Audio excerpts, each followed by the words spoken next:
en segunda de Corintios, el capítulo número 5.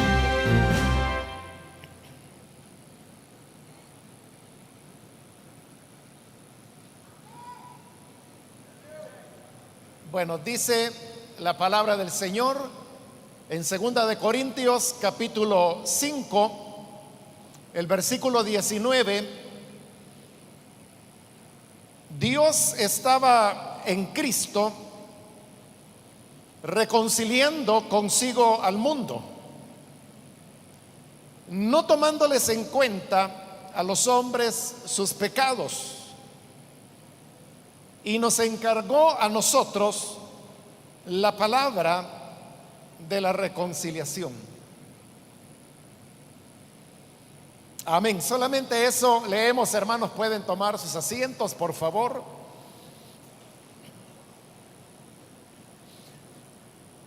Acabamos de leer un versículo que es uno de esos versículos del Nuevo Testamento en los cuales se nos habla claramente sobre el tema de la salvación, el tema de cómo ser salvado del pecado y de la condenación para poder entrar en una comunión con Dios.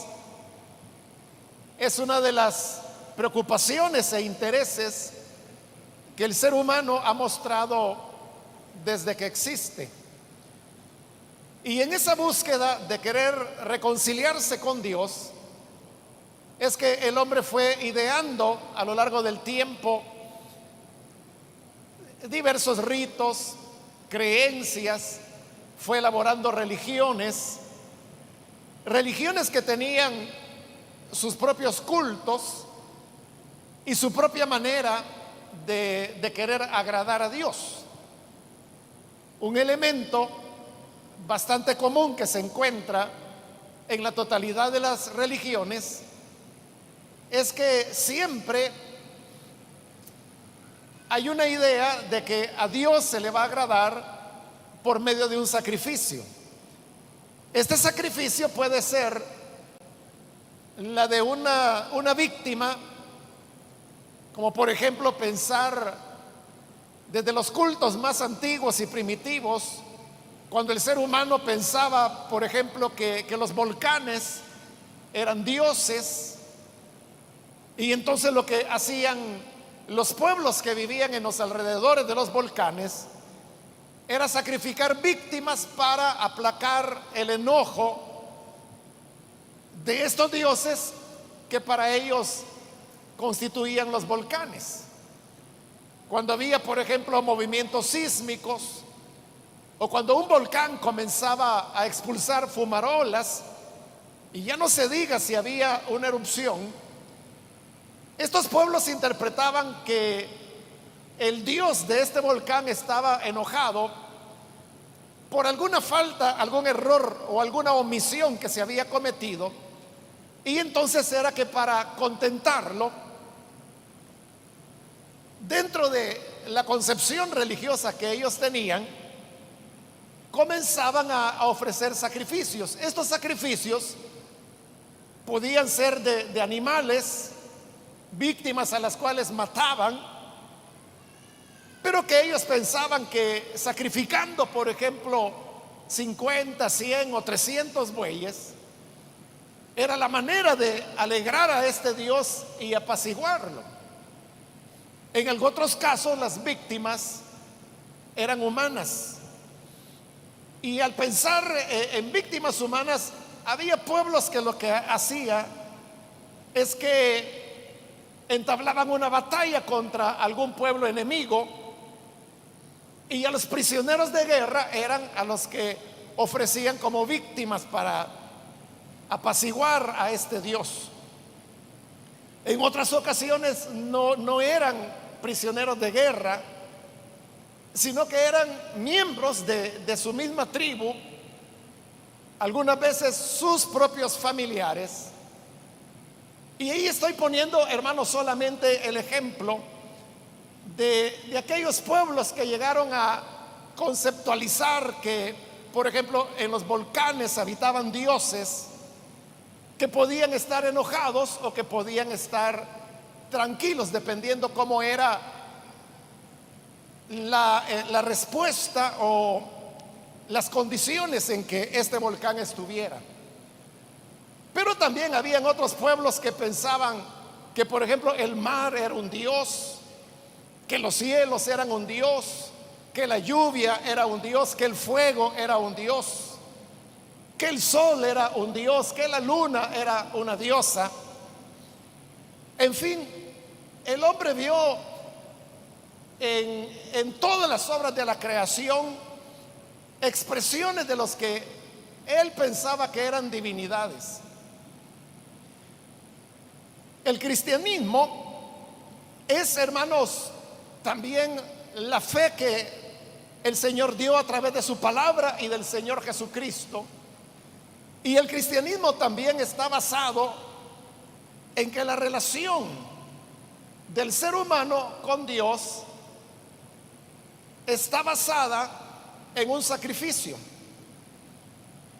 Pero en este caso del cristianismo ocurre, hermanos, algo totalmente diferente a lo que ocurre en las demás religiones, que, como le digo, han existido desde que el ser humano está sobre la tierra hasta la actualidad.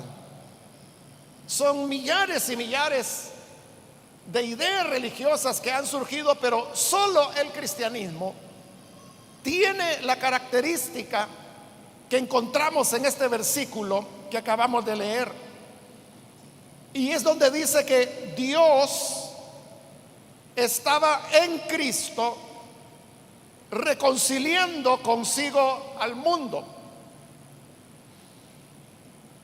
Sabemos que el sacrificio sobre el cual el cristianismo se fundamenta es el sacrificio del Señor Jesucristo, del Señor Jesús, en este versículo llamado el Cristo.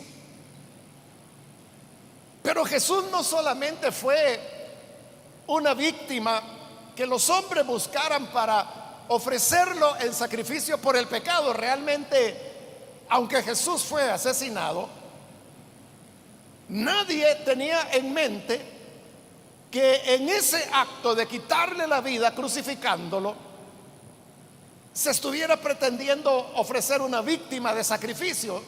Nadie pensó en eso. Las razones fueron otras, muy diferentes.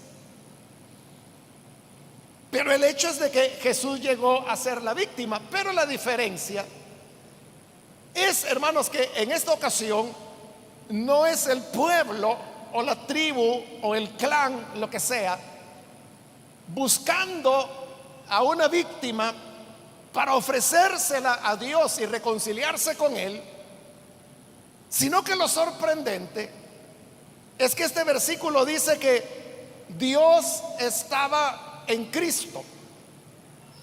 Y cuando dice que Dios estaba en Cristo, no solamente se está refiriendo al tema de la encarnación, el cual está implícito ahí. Pero cuando dice que Dios estaba en Cristo, aquí se está hablando de un momento más particular, que no fue solamente esos un poco más de 33 años que el Señor vivió ya como el Verbo encarnado, sino que aquí se está refiriendo al momento precisamente cuando Él es ofrecido en la cruz como sacrificio. Es Dios, se nos dice, quien estaba en Cristo en el momento cuando Él fue crucificado. Entonces vea las diferencias. En el cristianismo, a diferencia de otros cultos, es Dios quien pone la víctima. En la antigüedad y en los otros cultos que he tratado de resumirle, eran, hermanos, los seres humanos los que buscaban un sacrificio que pudiera agradar a esos dioses, y buscaban lo que fuera más excelente o lo que ellos más apreciaban o más amaban, a veces hasta sus familiares, para ofrecerlos. Pero eran ellos, eran los hombres buscando la víctima para poder agradar a Dios. En el caso del cristianismo es lo inverso. Es Dios el que propone la víctima.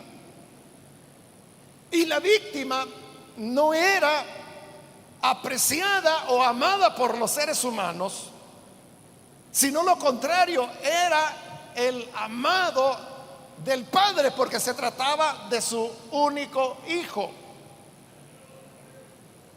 El hecho de que el Señor Jesús haya sido rechazado y haya sido crucificado es prueba que no hubo en los seres humanos un aprecio hacia él. Claro, uno puede decir, pero mire, los apóstoles lo amaban, Pedro lo amaba, los discípulos lo amaban.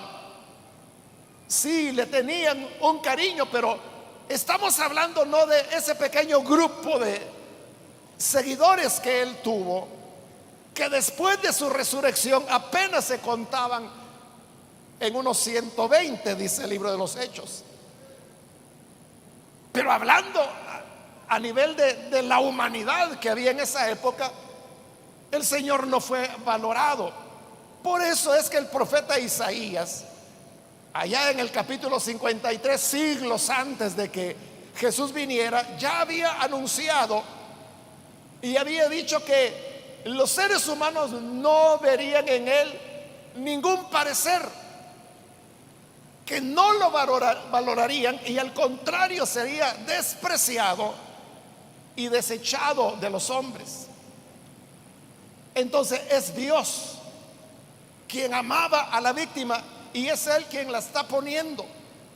Pero note de que no solo es que Dios diga, bueno, aquí está mi hijo, sacrifíquenlo a él y sobre ese sacrificio vamos a reconciliarnos con los seres humanos. No fue solo eso, sino que lo extraordinario del versículo es que dice que Dios estaba en Cristo. En el momento de la crucifixión, es decir, Dios no solo dijo, bueno, ahí está la víctima, arreglemos el problema, sino que Dios vino con la víctima. Dios estaba en Cristo. En cierta manera, era como que si Dios mismo se estuviera ofreciendo como la víctima para hacer propiciación, y que así los seres humanos pudiésemos tener una oportunidad de perdón y de vida. Aquí podemos comprender un poco de la dimensión del gran amor que Dios tiene hacia nosotros, que es un amor no solo como algunas personas piensan, que dicen, miren, quieren acercarse a mí, hagan esto, esto, esto, esto. Hay gente que así cree que es la cosa. Creen que se trata de cumplir una serie de mandatos. Algunos piensan que los 10 mandamientos, otros piensan que son otras cosas, pero como que si fuera el hombre el que, si quiere estar bien con Dios, tiene que hacer esto, tiene que hacer lo otro. Pero ese no es el evangelio. El evangelio es el que presenta la palabra de Dios. Y lo que estamos leyendo en la palabra de Dios este día es que dice que Dios estaba en Cristo reconciliando al mundo consigo mismo. Vean los términos, no está diciendo que Cristo estaba reconciliando al hombre con Dios, no. Lo que dice es que Dios estaba reconciliando al mundo consigo mismo. Es decir, Dios era el autor de la salvación. Dios era el de la iniciativa. Dios fue quien puso la víctima, y como que si fuera poco, Él estaba en la víctima en el momento de la crucifixión. ¿Qué más muestra de amor podemos nosotros pedir de parte de Dios? Sino ese gran amor donde Él se sacrifica a sí mismo y sacrifica al único hijo que tenía a su único, a su amado, para darlo en pago por cada uno de nosotros. Pero ¿quiénes éramos nosotros? Éramos personas que caminábamos lejos de Él.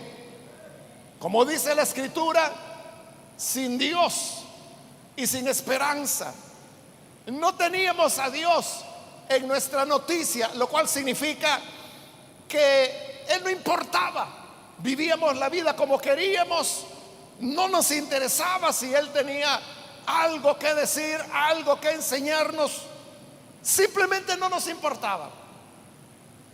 Pero entonces Él toma la decisión de amarnos, no porque fuéramos buenos, porque no éramos buenos, sino que con todas nuestras mentiras, nuestras falsedades, nuestros pecados, nuestros egoísmos, nuestros rencores, nuestras hechicerías, nuestras estafas, nuestros robos, nuestros adulterios, con todas nuestras fornicaciones, siendo todo eso y más, Él nos amó de tal manera que envió a su Hijo unigénito, y en el momento mismo del sacrificio supremo en la cruz, Dios estaba en Cristo reconciliándonos a cada uno con Él mismo.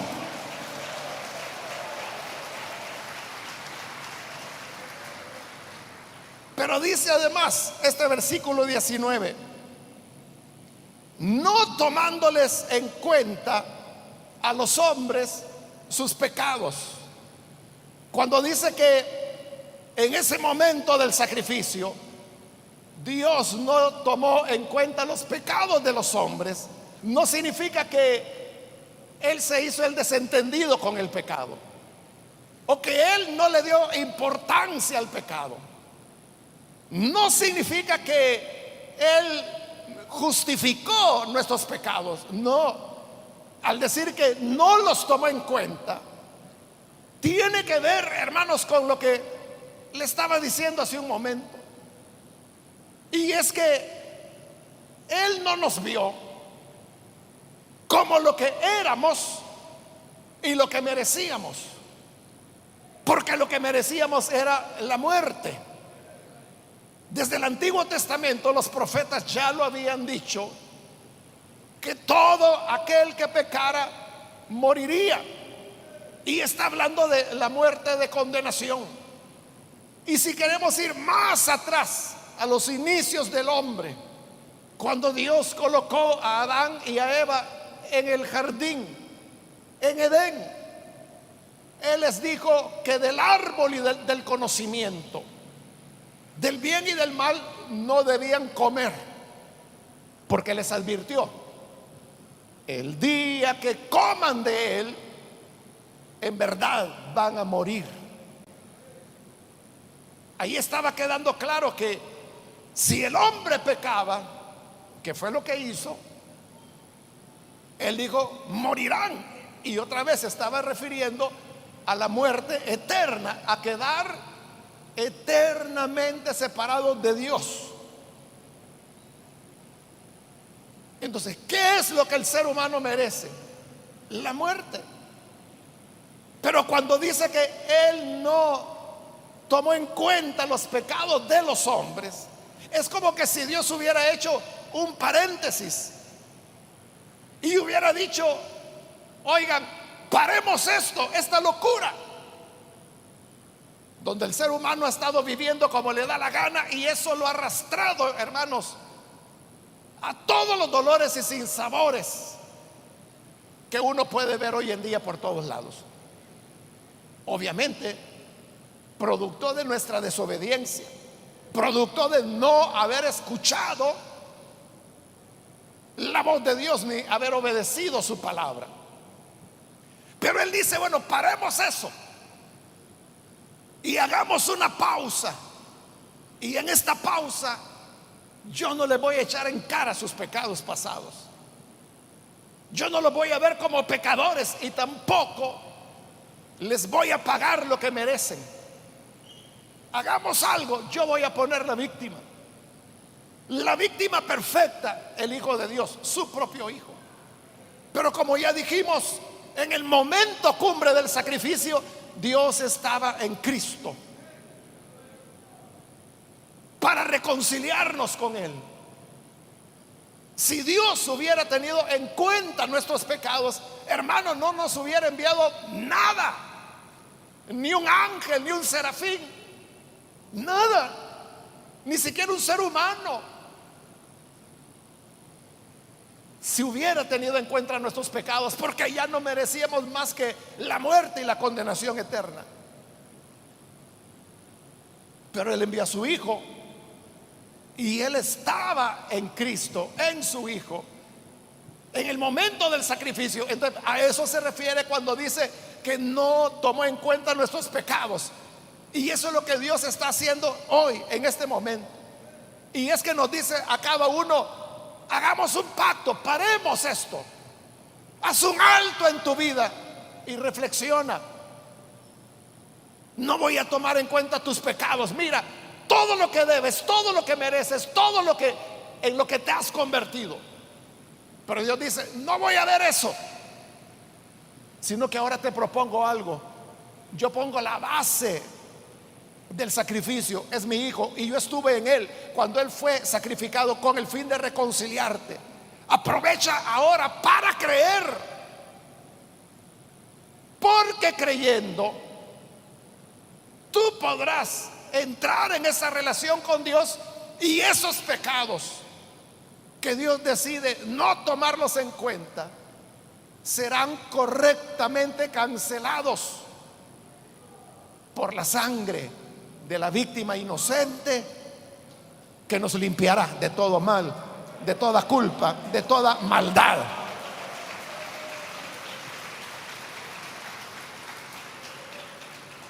Pero todo esto, hermanos, que estoy mencionando, de que Dios estaba en Cristo reconciliando al mundo consigo mismo, y que Él no tomó en cuenta los pecados de los hombres, todo esto no tendría sentido ni valor si no se le diera a conocer a los seres humanos. Por eso es que el versículo termina diciendo: y nos encargó a nosotros la palabra de la reconciliación. El sacrificio fue completado. Jesús murió en la cruz, porque Jesús fue enviado por el Padre para eso. Juan 3:16 lo dice con toda claridad: de tal manera amó Dios. Es Dios el de la iniciativa, es Él el que ama. De tal manera amó Dios al mundo, es decir, a todas las naciones. Él no tiene un pueblo, una nación o una etnia favorita. Él ama a sus elegidos de todo el mundo. Es lo mismo que está diciendo acá, que estaba reconciliando consigo al mundo. Estamos leyendo segunda de Corintios. Los corintios eran gentiles, ellos no eran judíos, porque los judíos tenían la idea de que la salvación y Dios era de su propiedad exclusiva. Pero ahora Pablo da la buena noticia, y es que Dios no solo estaba reconciliando a Israel, sino que dice reconciliando al mundo consigo. De igual manera, en Juan 3:16, de tal manera amó Dios al mundo, todas las naciones, que dio, Él es el que puso la víctima, a su Hijo unigénito, es decir, único, el único nacido de Él. No tenía otro, por eso decimos lo más amado que Él tenía, para que todo aquel que en Él crea no se pierda, sino que tenga la vida eterna. Pero para que puedan creer en ese sacrificio, es que ahora Pablo está diciendo: nos encargó a nosotros la palabra de la reconciliación. El evangelio que hoy anunciamos es la palabra de la reconciliación. El evangelio es un llamado, es una invitación para que las personas vengan a reconciliarse con Dios. Más adelante Pablo dirá que los ministros del evangelio, los predicadores, son embajadores en nombre de Dios. Usted sabe que los embajadores son diplomáticos que los gobiernos de los diversos países envían a otros países para representar a ese gobierno. Los ministros son los embajadores de Dios. Y estos embajadores de Dios tienen un mensaje importante, como lo dirá más adelante Pablo. Y ese es: reconcíliense con Dios. Porque esa es la invitación. Para eso hizo Dios todo esto, para invitar al hombre y decirle: mira, reconcíliate, ya no estés peleado, ya no me des la espalda, ya no sigas viviendo conforme a tus criterios, ya no sigas viviendo conforme a tus deseos pecaminosos, egoístas. No sigas lastimándote, no sigas lastimando a tu familia, a tus hijos, a tus hijas, a tus padres. Reconcíliate. ¿Y cómo se produce la reconciliación? Cuando creemos que Dios estaba en Cristo reconciliando al mundo consigo, no tomando en cuenta los pecados de los hombres. El Señor ahora dice: pongamos una pausa, porque tú vas camino a la condenación. Tus pecados están construyendo y acumulando más y más condenación sobre tu cabeza. Pero paremos esa locura. Cree en mi Hijo, arrepiéntete, lamenta la forma en que has vivido, reconcíliate conmigo creyendo en Jesús, y esos pecados ya no solo estarán en pausa, sino que serán perdonados por ese sacrificio de Cristo y Dios en él. De tal manera que para los amigos, amigas que aún no han recibido al Señor Jesús, pero usted está acá porque vino para escuchar la palabra de Dios, pues esta es la palabra de Dios, el mensaje de la reconciliación. Y hoy usted tiene la oportunidad de reconciliarse con Él. Quiero decirle que los creyentes que estamos acá, todos en algún momento nos reconciliamos ya con Dios, y todos lo hicimos a través de Cristo, en donde Dios estaba en Cristo, reconciliando consigo al mundo. Venga usted hoy y reconcíliese con el Padre, creyendo en Jesús, recibiéndolo como el que gobernará su vida, recibiéndolo como su Salvador.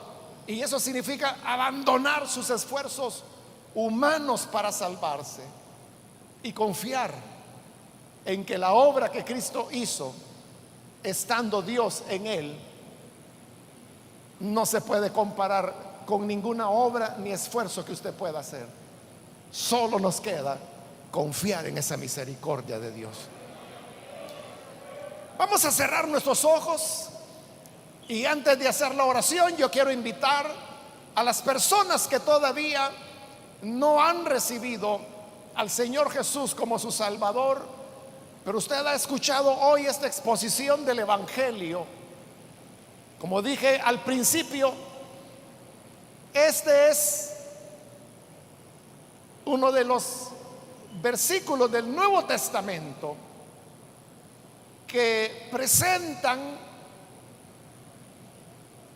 el mensaje de la salvación de una manera sencilla. Y espero que haya quedado claro para usted que esa reconciliación se produce a través de el Señor Jesús. Quiero entonces invitar a las personas que hoy necesitan recibir al Señor como su Salvador y reconciliarse con Él. Por favor, donde está, póngase en pie para que oremos por usted.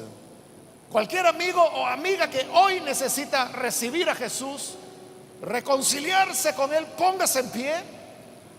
Allí en el lugar donde se encuentra, le invito para que se ponga en pie y vamos a orar. Crea a la palabra de Dios que nos dice que Dios estaba en Cristo reconciliando al mundo consigo mismo. Muy bien, aquí hay una persona, que Dios la bendiga. Alguien más que necesita recibir al Señor puede ponerse en pie. Queremos orar, eso es todo. Orar por aquellas personas que hoy quieren reconciliarse con el Señor. Póngase en pie y oraremos por usted. Muy bien, aquí hay otra persona, Dios lo bendiga. ¿Alguien más puede ponerse en pie en este momento? Muy bien, aquí adelante hay otro hombre, Dios lo bendiga. ¿Alguien más que recibe a Jesús puede ponerse en pie? Él nos encomendó el mensaje de la reconciliación, y ese es el mensaje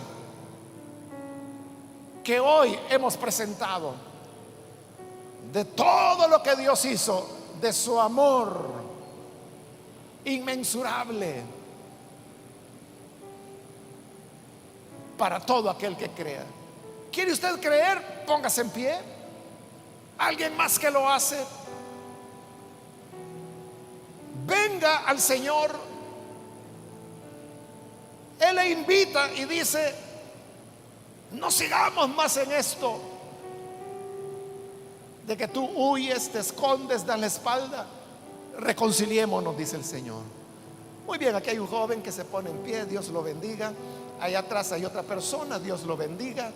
Alguien más que necesita venir al Señor puede ponerse en pie. Hoy es su oportunidad para hacerlo.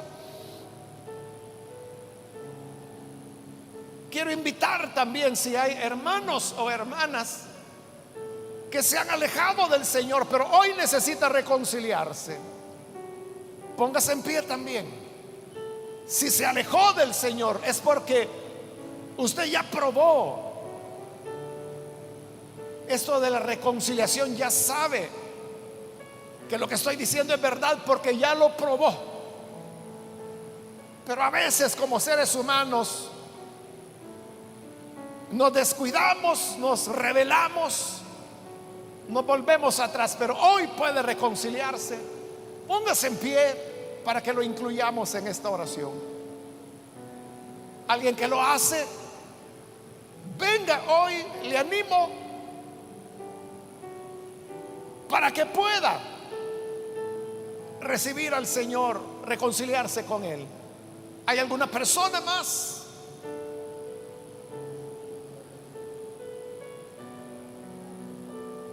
Voy a terminar la invitación y vamos a orar. Pero antes de hacer la oración, quiero invitar a hacer el último llamado. Si hay alguien más que necesita venir al Señor por primera vez o reconciliarse, póngase en pie y aproveche esta última invitación que acabo de hacer.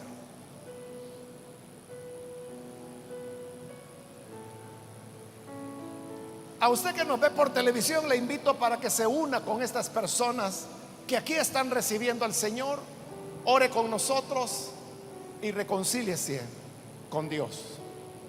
Señor, gracias por tu palabra y gracias por ese gran don de la salvación, porque tú pusiste la víctima propiciatoria y además de eso estabas en él en el momento del sacrificio. Todo esto lo hiciste sin tomar en cuenta nuestros pecados, para reconciliarnos contigo. Mira, Señor, hoy las personas que creen a este mensaje de la reconciliación, tanto en este lugar como a través de televisión, de radio, de internet, donde quiera que están escuchando, Alcánzales, Señor. Redímeles, transfórmales. Que sean hechos nuevas criaturas, nuevos hombres, nuevas mujeres, para que a partir de este momento podamos vivir reconciliados plenamente contigo. Y ayúdanos a toda tu iglesia para que siempre caminemos en esta seguridad del perdón de pecados y de la reconciliación. Te agradecemos por tu grande misericordia y a ti damos la gloria, la alabanza y nuestra gratitud por lo que has hecho por nosotros pecadores. En el nombre de Jesús nuestro Señor te lo agradecemos. Amén y amén.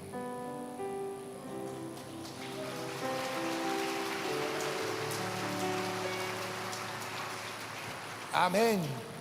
Damos la bienvenida a las personas que han venido al Señor esta mañana. Que Dios les bendiga.